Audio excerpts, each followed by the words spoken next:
इस संसार के अंदर समय समय गुरु पीर पैगंबर अवतार ऋषि मुनि महात्मा संत भगत होए ने। जे आपां वाहिगुरु परमेश्वर समेत ध्यान देना, सारे गुरुआं पीरां पैगंबरां अवतारां ऋषियां मुनियां दे इक्को वार दर्शन करने ने ते दसवें पातशाह दे दर्शन कर लो। दसवें पातशाह दे जिथों हर बख्शिश हुंदी है। भाई साहब भाई गुरदास जी ने सतगुरु की वडियाई करदे एक जगह लिखिया है कि इस संसार दे लोगों जिहड़ी बख्शिश समर्थ गुरु तो हुंदी है होर कितों नहीं जी हो सकती। कुछ मिसालां उन्होंने दित्तियां ने, समा नहीं मैं उहदी पूरी विचार करा, थोड़ी बेनती करके अगे जाना। आम की सदर कत मिटत आमली खाए पिता को प्यार ना परोसी पे पाई है। जिवें अंब दा स्वाद खट्टी इमली विचों नहीं आ सकता, भाव जिहड़ा रस इस नाम विचों बाणी विचों आउणा होर कच्ची बाणी विचों नहीं आउणा। जिवें अंब दा स्वाद खट्टी इमली चों नहीं आ सकता, पिता को प्यार ना परोसी पे पाई है। जिवें पिता वाला प्यार बच्चे नूं पड़ोसियां गुआढ़ियां तो नहीं मिल सकता। सागर की नित कत पाई है पोखर सै दिन कर सरदीप जोत ना पुजाई है। जिवें सागर दा खजाना एक टोभे तो प्राप्त नहीं हो सकता। किहड़ा सागर? गुर सागर रतनी भरपूरे। जिहड़े अधूरे ते कच्चे हन वो टोभियां वर्गे हन प्यारिओ।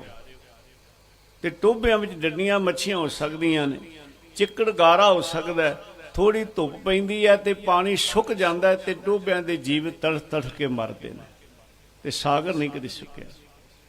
तो जे कोई कहे सागर दा खजाना टोभियां चों प्राप्त हो जाएगा, नहीं हो सकता। गुर सागर रतनी भरपूरे। मेरे पंचम पातशाह जी ने जिस वेले गुरबाणी दी पोथियां प्राप्त होईयां ने ते साहब ने उचारण कीता, पियो दादे का खोल डिठा खजाना तां मेरा मन पिया निधाना। आ खजाना है। सागर की निध कत पाई है पुख से, निध कहते खजाने टोभे तो नहीं प्राप्त हो सकते। दिन कर सर दीप जोत ना पुजाई है, सूरज का मुकाबला एक दीवा नहीं कर सकता। सूरज का मुकाबला एक दीवा नहीं कर सकता। भाई साहब जी ने धन गुरु नानक देव महाराज जी के बारे एक जगह लिखा है, सतगुरु नानक प्रगटिया। ध्यान देना, क्योंकि आपां दिहाड़ा मना रहे हैं प्रगटिओ खालसा। ते गुरु नानक साहब जी के बारे भाई साहब लिखते हैं, सतगुरु नानक प्रगटिया मिटी धुंध जग चानन हुआ। प्रगट का मतलब की है? गुप्त तो प्रगट, निर्गुण तो सरगुण। जिहड़ा प्रगट है वह जन्म ते मरण तो रहत है। गुरु नानक साहब सब ते वड्डा सतगुरु नानक जिनका राखी मेरी, आप नारायण कला धार जग में परवरियो। गुरु नानक साहब वाहिगुरु जी ने इस संसार की धरती की पुकार सुन के जिस वेले धर्म के चारे पैर कमजोर हो चुके सन, चार पैर धर्म के मन्ने हन, राजा है, तीर्थ है, विद्वान है, साधु है, चारे पैर कमजोर हो चुके सी। कल काती राजे कसाई धर्म पंखर उडरिया, कूड़ माव सच चंद्रमा दिशै नाही कह चढ़िया। सच काल कूड़ वरत्या, कल कालख बेताल, बियो बीच पत लै गए अब क्यों वै दाल। राजा ने कसाइयां रूप धारण कर ले, धर्मना दी चीज न रही। तीर्थां ते पखंड प्रधान हो गए, परम प्रधान हो गए। ते जेड़े विद्वान सन वो मन घड़त गल्लां लोकां नूं माया पिछे सुनाउण लग पे। साधुआं दे अंदर कमजोरियां आ गईयां। कबीर सिख शाखा बहुते किए, केसो कियो ना मीत, चाले थे हर मिलन को बीच अटके उचित। आप ही रब बन बैठे, रब नूं मिलन गए सी, आप ही रब बन बैठे, राह च रह गए, माया दा मंडल पार नहीं कर सके। मेरे गुरु नानक साहब ने उस वेले पुकार सुनी, इन्हां जीवां दी, धरती दी, धर्म दा धौल रोया। ਤੇ ਉਸ ਵੇਲੇ ਵਾਹਿਗੁਰੂ ਜੀ ਨੇ ਆਪਣੇ ਆਪ ਨੂੰ ਸਰਗੁਣ ਸਰੂਜ ਪ੍ਰਗਟ ਕੀਤਾ। ਆਪ ਨਰੈਣ ਕਲਾ ਧਾਰ ਜਗ ਮੈਂ ਪਰਵਰਿਓ। ਕਈ ਵਾਰ ਕਈਆਂ ਦਾ ਵਿਚਾਰ ਹੈ ਕਿ ਅੱਜ ਜਿਹੜਾ ਬਚਨ ਮੈਂ ਪੜ੍ਹਿਆ ਨਾ ਬਾਣੀ, ਇਹ ਭੱਟਾਂ ਦੀ ਬਾਣੀ ਹੈ, ਧਿਆਨ ਦੇਣਾ ਜਰਾ। ਕਈ ਵਾਰ ਕਹਿਣਗੇ ਆਹ ਤੇ ਭਗਤਾਂ ਦੀ ਬਾਣੀ ਹੈ, ਆਹ ਸਿੱਖਾਂ ਦੀ ਬਾਣੀ ਹੈ, ਇਹ ਸੱਤੇ ਬਲੰਡੇ ਦੀ ਬਾਣੀ ਹੈ, ਇਹ ਸੁੰਦਰ ਜੀ ਦੀ ਬਾਣੀ ਹੈ।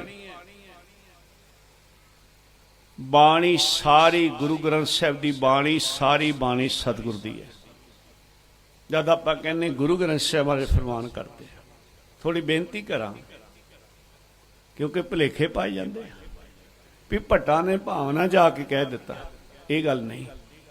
ਮੇਰੇ ਗੁਰੂ ਗ੍ਰੰਥ ਸਾਹਿਬ ਮਹਾਰਾਜ ਕਹਿੰਦੇ ਗੁਰ ਪਰਮੇਸ਼ਰ ਏਕੋ ਜਾਣ, ਗੁਰ ਗੋਬਿੰਦ ਗੋਬਿੰਦ ਗੁਰੂ ਹੈ, ਨਾਨਕ ਭੇਦ ਨਾ ਪਾਏ। ਗੁਰੂ ਤੇ ਪਰਮੇਸ਼ਰ ਨੂੰ ਦੋ ਨਾ ਸਮਝੋ। ਦਸਮ ਪਾਤਸ਼ਾਹ ਮਹਾਰਾਜ ਜਦੋਂ ਦਮਦਮਾ ਸਾਹਿਬ ਕਿਰਪਾ ਕਾਰੇ ਸਿੰਘਾਂ ਨੇ ਬੇਨਤੀ ਕੀਤੀ ਸੀ, ਸੱਚੇ ਪਾਤਸ਼ਾਹ ਆਪ ਜੀ ਨੇ ਬਚਨ ਕੀਤਾ ਸੀ ਅਨੰਦਪੁਰ ਸਾਹਿਬ ਜਦੋਂ ਸਮਾਂ ਆਏਗਾ ਤੁਹਾਨੂੰ ਗੁਰਬਾਣੀ ਦੇ ਅਰਥ ਬੋਧ ਕਰਾਵਾਂਗੇ। ਹੁਣ ਜੰਗਾਂ ਯੁੱਧਾਂ ਤੋਂ ਵਿਹਲੇ ਹੋਏ, ਕਿਰਪਾ ਕਰੋ। ਸਾਹਿਬ ਕਹਿਣ ਲੱਗੇ ਧੀਰ ਮਲੀਆਂ ਦੇ ਪਰਿਵਾਰ ਤੋਂ ਗ੍ਰੰਥ ਸਾਹਿਬ ਦੇ ਸਰੂਪ ਲਿਆਓ। ਧੀਰ ਮਲੀਆਂ ਦੇ ਪਰਿਵਾਰ ਨੇ ਜਵਾਬ ਦੇ ਦਿੱਤਾ ਜੇ ਆਪ ਸਤਿਗੁਰ ਨੇ ਆਪ ਉਚਾਰਨ ਕਰ ਲੈਣ। ਉਸ ਵੇਲੇ ਦਸਮ ਪਾਤਸ਼ਾਹ ਮਹਾਰਾਜ ਜੀ ਨੇ ਭਾਈ ਸਾਹਿਬ ਭਾਈ ਗੁਰਦਾਸ ਜੀ ਵਾਲੀ ਬਖਸ਼ਿਸ਼ ਭਾਈ ਸਾਹਿਬ ਭਾਈ ਮਨੀ ਸਿੰਘ ਤੇ ਕੀਤੀ, ਨਾਲ ਆਏ ਬਾਬਾ ਦੀਪ ਸਿੰਘ ਜੀ। ਸਾਰੀ ਬਾਣੀ ਗੁਰੂ ਗ੍ਰੰਥ ਸਾਹਿਬ ਜੀ ਦੀ ਆਪ ਉਚਾਰਨ ਕਰਕੇ ਲਿਖਾਈ। ਦੱਸੋ ਹੁਣ ਬਾਣੀ ਗੁਰੂ ਦੀ ਹੈ ਕਿ ਨਹੀਂ ਹੈ ਭਾਈ? ਧਿਆਨ ਦੇਣਾ ਚਾਹੀਦਾ। ਨੌਵੇਂ ਸਤਿਗੁਰ ਦੀ ਬਾਣੀ ਉੱਥੇ ਦਸਮ ਪਾਤਸ਼ਾਹ ਮਹਾਰਾਜ ਨੇ ਗੁਰੂ ਗ੍ਰੰਥ ਸਾਹਿਬ ਦੇ ਅੰਦਰ ਚੜਾਈ ਹੈ। ਅੱਗੇ ਬੇਨਤੀ ਕਰਾਂ, ਜਦੋਂ ਹਜ਼ੂਰ ਸਾਹਿਬ ਦੀ ਧਰਤੀ ਤੇ ਗੁਰਿਆਈ ਦਿੱਤੀ ਹੈ ਗੁਰੂ ਗ੍ਰੰਥ ਸਾਹਿਬ ਮਹਾਰਾਜ, ਮੇਰੇ ਦਸਮ ਪਾਤਸ਼ਾਹ ਧੰਨ ਗੁਰੂ ਗੋਬਿੰਦ ਸਿੰਘ ਮਹਾਰਾਜ ਜੀ ਨੇ ਕਿਸੇ ਨੂੰ ਸੀਸ ਨਹੀਂ ਝੁਕਾਇਆ ਜ਼ਿੰਦਗੀ ਵਿੱਚ। ਧਿਆਨ ਦੇਣਾ, ਕਿਸੇ ਦੀ ਈਨ ਨਹੀਂ ਮੰਨੀ। ਹਰ ਵੇਲੇ ਚੜ੍ਹਦੀ ਕਲਾ ਚ ਰਹੇ, ਚਾਹੇ ਅਨੰਦਪੁਰ ਸਾਹਿਬ ਦੇ ਘੇਰੇ ਪਏ, ਚਾਹੇ 14 ਜੰਗ ਕੀਤੇ, ਚਾਹੇ ਚਮਕ ਪਿਤਾ ਨੂੰ ਹੱਥੀਂ ਤੋਰਿਆ, ਚਾਰੇ ਸਾਹਿਬਜ਼ਾਦੇ ਸ਼ਹੀਦ ਹੋਏ, ਮਾਤਾ ਜੀ ਸ਼ਹੀਦ ਹੋਏ, ਫਿਰ ਵੀ ਚੜ੍ਹਦੀ ਕਲਾ ਚ ਰਹੇ ਨੇ। ਇਤਿਹਾਸ ਇੱਕ ਜਗ੍ਹਾ ਲਿਖਦਾ ਜਦੋਂ ਹਜ਼ੂਰ ਸਾਹਿਬ ਨੂੰ ਜਾ ਰਹੇ ਸਨ ਨਾ ਮੇਰੇ ਦਸਮ ਪਾਤਸ਼ਾਹ, ਤੇ ਵੱਡੇ ਵੱਡੇ ਸਾਥ ਛੱਡ ਕੇ ਜਾ ਰਹੇ, ਭਾਈ ਰਾਮ ਸਿੰਘ ਜੀ ਵਰਗੇ, ਭਾਈ ਫਤਿਹ ਸਿੰਘ ਜੀ ਵਰਗੇ। ਤੇ ਉਸ ਵੇਲੇ ਡੱਲਾ ਸਿੰਘ ਕਹਿੰਦਾ ਸੱਚੇ ਪਾਤਸ਼ਾਹ ਕੱਚੇ ਜਾ ਰਹੇ ਆ, ਮੈਂ ਤੇ ਪੱਕਾ ਮੈਂ ਨਹੀਂ ਗਿਆ। ਸਮਾਂ ਆਇਆ ਡੱਲਾ ਸਿੰਘ ਵੀ ਰਾਤ ਨੂੰ ਖੰਡਾ ਰੱਖ ਕੇ ਭੱਜ ਗਿਆ। ਸਵੇਰੇ ਆਵਾਜ਼ ਮਾਰੀ ਮੇਰੇ ਦਸਮ ਪਾਤਸ਼ਾਹ ਨੇ, ਡੱਲਾ ਸਿੰਘ ਡੱਲਾ ਸਿੰਘ। ਨੇੜੇ ਇੱਕ ਮੁਸਲਮਾਨ ਫਕੀਰ ਸੀ, ਕਹਿਣ ਲੱਗਾ ਨਾ ਡੱਲਾ ਨਾ ਮੱਲਾ। ਮੱਲਾ ਸਿੰਘ ਭੱਜ ਗਿਆ ਸੀ।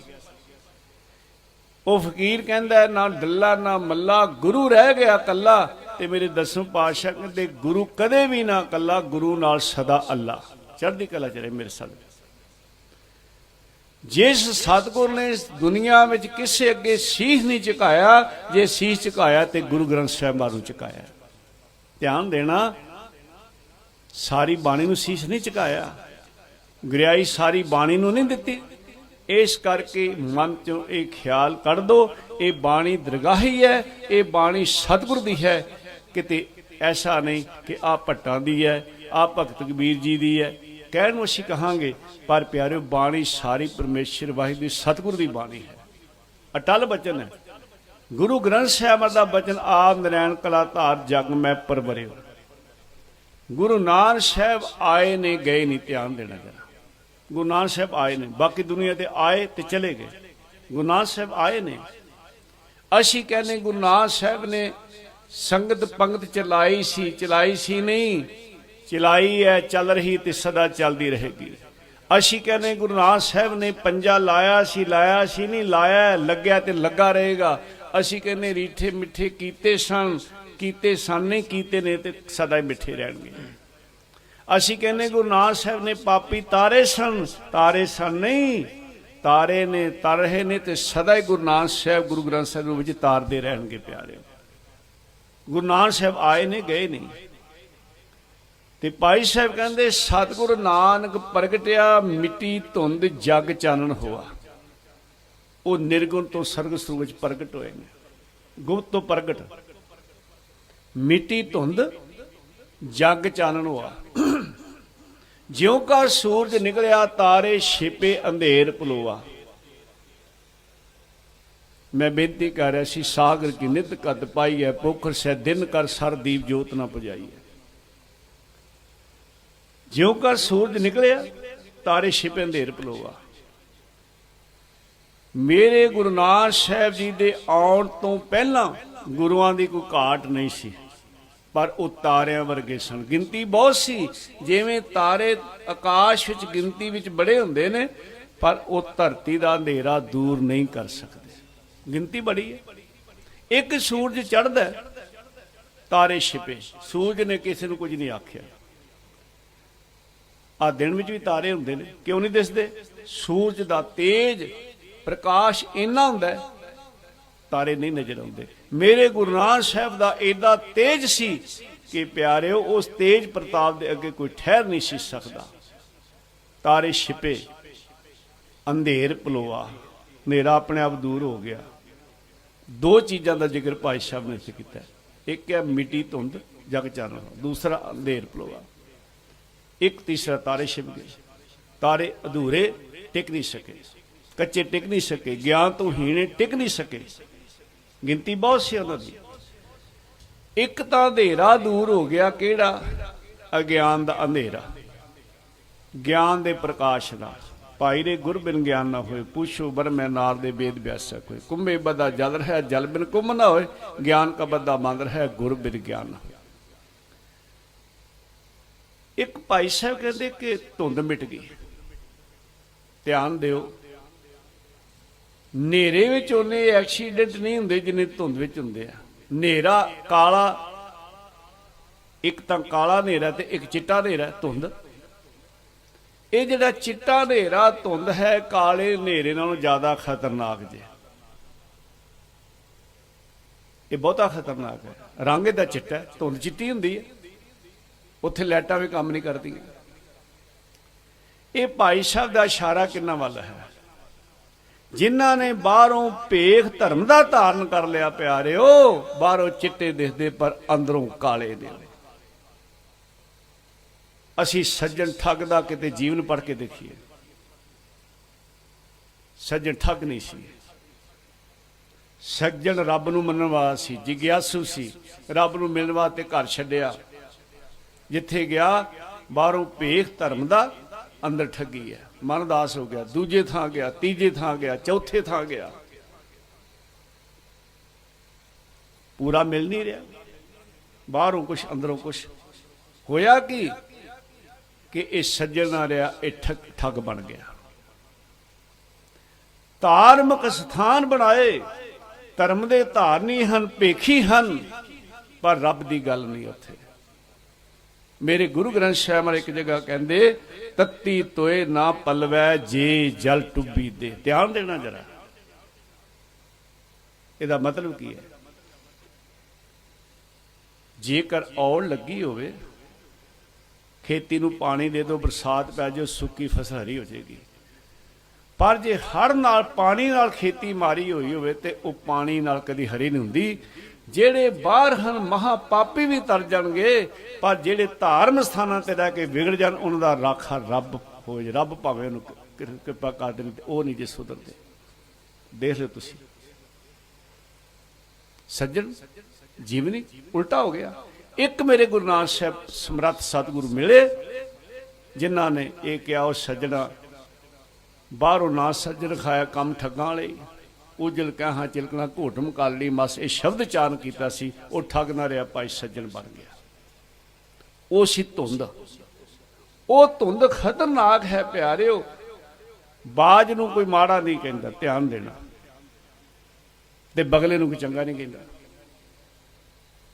शिकार बगला भी करता है, शिकार बाज भी करता है। बाज नूं कोई माड़ा नहीं कहता, बगले नूं चंगा नहीं कहता। क्यों? बगला जो करता धोखा करता है, ते बाज जो करता सामने करता। बस यही गल है, सामने करता। चोर ने अपना ना चोर खाया, तुसी बच जाओगे। उन्हें अपना ना चोर खाया। ठग ने अपना ना ठग रखाया, तुसी बच जाओगे। ਅਮਲੀ ਨੇ ਆਪਣਾ ਨਾਂ ਅਮਲੀ ਰਖਾਇਆ, ਤੁਸੀਂ ਉਹ ਤੋਂ ਬਚ ਜਾਓਗੇ। ਜੂਏਬਾਜ਼ ਨੇ ਆਪਣਾ ਨਾਂ ਜੂਏਬਾਜ਼ ਰਖਾਇਆ, ਉਹਦੇ ਤੋਂ ਤੁਸੀਂ ਬਚ ਸਕਦੇ ਹੋ। ਡਾਕੂ ਡਾਕੇ ਮਾਰਦਾ, ਉਹਨੇ ਆਪਣਾ ਨਾਂ ਡਾਕੂ ਰਖਾਇਆ, ਤੁਸੀਂ ਬਚ ਸਕਦੇ ਹੋ। ਪਰ ਨਾ ਸਾਧ ਰਖਾਇਆ ਹੋਵੇ ਤੇ ਕੰਮ ਮਾੜੇ ਕਰੇ, ਉੱਥੋਂ ਬਚਣਾ ਬੜਾ ਔਖਾ ਹੈ ਪਿਆਰੇ। ਉਹ ਹੈ ਧੁੰਦ, ਉਹ ਹੈ ਬਗਲ ਸਮਾਧੀ। ਮੇਰੇ ਗੁਰੂ ਨਾਨਕ ਸਾਹਿਬ ਜਦੋਂ ਸੰਸਾਰ ਤੇ ਆਏ ਨੇ, ਜਿੱਥੇ ਵੱਡੇ ਵੱਡੇ ਮਹਾਪਾਪੀ ਤਾਰੇ ਆਪਦੀਆਂ ਨੇ, ਉੱਥੇ ਜਿਹੜੇ ਪੇਖੀ ਸਨ, ਪਖੰਡੀ ਸਨ, ਜਿਹੜੇ ਧਰਮ ਦੇ ਧਾਰਨੀ ਮੰਨ ਕੇ ਸੰਸਾਰ ਦੇ ਉੱਤੇ ਪਿਆਰੇ, ਉਹ ਬੜਾ ਜ਼ੁਲਮ ਕਰ ਰਹੇ ਸਨ ਔਰ ਸੰਸਾਰ ਨੂੰ ਕਿਰਾਏ ਪਾ ਰਹੇ ਸਨ।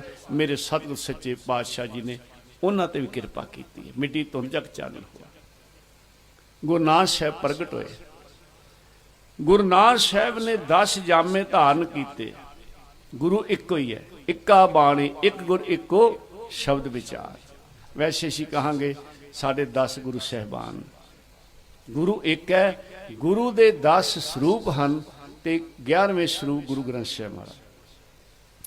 ਗੁਰੂ ਗ੍ਰੰਥ ਸਾਹਿਬ ਮਹਾਰਾਜ ਜੀ ਦੇ ਅੰਦਰ ਜੋ ਸਤਿਗੁਰ ਦੀ ਬਾਣੀ ਆਉਂਦੀ ਹੈ ਨਾ, ਮਹੱਲਾ ਪਹਿਲਾ ਆਉਂਦਾ ਹੈ, ਚਾਹੇ ਉਹ ਸੋਠ ਹੈ, ਧਨਾਸਰੀ ਹੈ, ਹੋਰ ਕੋਈ ਰਾਗ ਕੋਈ ਵੀ ਹੈ।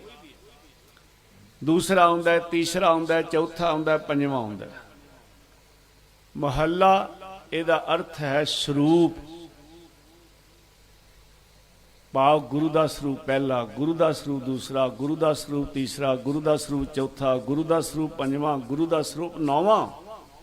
ਜਦ ਸ਼ਬਦ ਸੰਪੂਰਨ ਹੁੰਦਾ ਤੇ ਨਾਂ ਆਉਂਦਾ ਨਾਨਕ ਖੀਰ ਤੇ। ਧਿਆਨ ਦੇਣਾ, ਇਹ ਨਹੀਂ ਕਿ ਜੇ ਗੁਰੂ ਅੰਗਦ ਸਾਹਿਬ ਦੀ ਬਾਣੀ ਤੇ ਖੀਰ ਤੇ ਗੁਰੂ ਅੰਗਦ ਸਾਹਿਬ ਦਾ ਨਾਂ ਆ ਰਿਹਾ, ਗੁਰੂ ਅਮਰਦਾਸ ਸਾਹਿਬ ਮਹਾਰਾਜ ਦੀ ਬਾਣੀ ਤੇ ਗੁਰੂ ਅਮਰਦਾਸ ਜੀ ਦਾ ਨਾਂ ਆ ਰਿਹਾ, ਗੁਰੂ ਰਾਮਦਾਸ ਜੀ ਦੀ ਬਾਣੀ ਤੇ ਗੁਰੂ ਰਾਮਦਾਸ ਜੀ ਦਾ ਨਾਂ ਆ ਰਿਹਾ, ਪੰਚਮ ਪਾਤਸ਼ਾਹ ਦੀ ਬਾਣੀ ਹੈ ਤੇ ਗੁਰੂ ਅਰਜਨ ਦੇਵ ਮਹਾਰਾਜ ਦਾ ਨਾਂ ਆ ਰਿਹਾ, ਨੌਵੇਂ ਸਤਿਗੁਰੂ ਦੀ ਬਾਣੀ ਹੈ ਤੇ ਗੁਰੂ ਤੇਗ ਬਹਾਦਰ ਸਾਹਿਬ ਮਹਾਰਾਜ ਦਾ ਨਾਂ ਆ ਰਿਹਾ। ਨਹੀਂ, ਉੱਤੇ ਮਹੱਲਾ ਆ ਰਿਹਾ ਕਿ ਗੁਰੂ ਦਾ ਸਰੂਪ ਕਿਨਵੇਂ? ਗੁਰੂ ਇੱਕੋ ਹੀ ਹੈ। ਗੁਰੂ ਉਹੀ ਗੁਰੂ ਨਾਨਕ ਸਾਹਿਬ ਹੈ। ਉਹੀ ਗੁਰੂ ਨਾਨਕ ਸਾਹਿਬ 10ਵੇਂ ਸਰੂਪ ਵਿੱਚ ਪ੍ਰਗਟ ਹੋਏ। ਧੰਨ ਗੁਰੂ ਗੋਬਿੰਦ ਸਿੰਘ ਮਹਾਰਾਜ। ਇੱਕ ਬਿੰਦੀ ਬੰਸ ਹੁੰਦੀ ਹੈ, ਇੱਕ ਨਾਦੀ ਬੰਸ ਹੁੰਦੀ ਹੈ। ਬਿੰਦੀ ਬੰਸ ਕੀ ਹੈ? ਬਿੰਦੀ ਬੰਸ ਹੈ ਜਿਵੇਂ ਗੁਰੂ ਨਾਨਕ ਸਾਹਿਬ ਜੀ ਦੇ ਸਾਹਿਬਜ਼ਾਦੇ ਬਾਬਾ ਸ੍ਰੀ ਚੰਦ ਤੇ ਬਾਬਾ ਲਖਮੀ ਦਾਸ, ਇਹ ਬਿੰਦੀ ਬੰਸ ਹੋ ਗਈ। ਨਾਦੀ ਬੰਸ ਹੈ ਬਾਬਾ ਲਹਿਣਾ ਜੀ। ਧਿਆਨ ਦੇਣਾ, ਇਸੇ ਤਰ੍ਹਾਂ ਜਿਹੜਾ ਖਾਲਸਾ ਹੈ ਇਹ ਪ੍ਰਗਟ ਹੋਇਆ ਤੇ ਪਿਆਰਿਓ ਖਾਲਸਾ ਨਾਦੀ ਬੰਸ ਹੈ। ਧਿਆਨ ਦੇਣਾ, ਇਹ ਪ੍ਰਗਟ ਹੋਇਆ। ਮੇਰੇ ਸਤਿਗੁਰ ਸੱਚੇ ਪਾਤਸ਼ਾਹ ਕਹਿੰਦੇ ਨੇ, ਖਾਲਸਾ ਅਕਾਲ ਪੁਰਖ ਕੀ ਫੌਜ, ਪ੍ਰਗਟਿਓ ਖਾਲਸਾ ਪਰਮਾਤਮ ਕੀ ਮੌਜ। ਧਿਆਨ ਦੇਣਾ, ਜਬ ਲਾ ਖਾਲਸਾ ਰਹਿ ਨਿਆਰਾ, ਤਬ ਲਗ ਤੇ ਦਿਓ ਮੈਂ ਸਾਰਾ। ਇਹ ਜਿਹੜਾ ਖਾਲਸਾ ਪ੍ਰਗਟ ਹੋਇਆ, ਜਿੰਨਾ ਚਿਰ ਇਹ ਨਿਆਰਾਪਨ ਇਹਦੇ ਅੰਦਰ ਗੁਰੂ ਬਚਨ ਇਹਦੇ ਅੰਦਰ ਵਸੇ ਹੋਣਗੇ, ਸਤਿਗੁਰ ਦੀ ਰਹਿਤ ਮਰਜ਼ਾਦਾ ਤੇ ਚੱਲੇਗਾ, ਸਤਿਗੁਰ ਦੇ ਉਪਦੇਸ਼ ਨੂੰ ਕਮਾਏਗਾ। ਮੇਰੇ ਸਤਿਗੁਰ